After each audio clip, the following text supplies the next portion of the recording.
how to add sound in PowerPoint like this.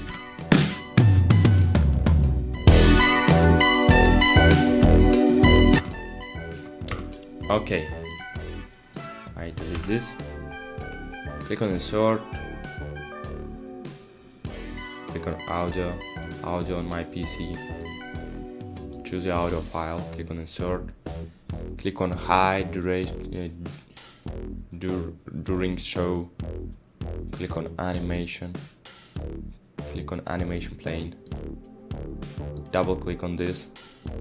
Stop playing. For beginning, it means that sound starts after before first slide and stop playing after last slide.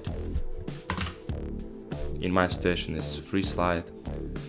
It's timing on click with periods after periods. It means that when you start your animation, your sound starts. Okay, click on OK, stop, and watch this. Change your slide. Okay guys, thank you for the watch, have a nice day.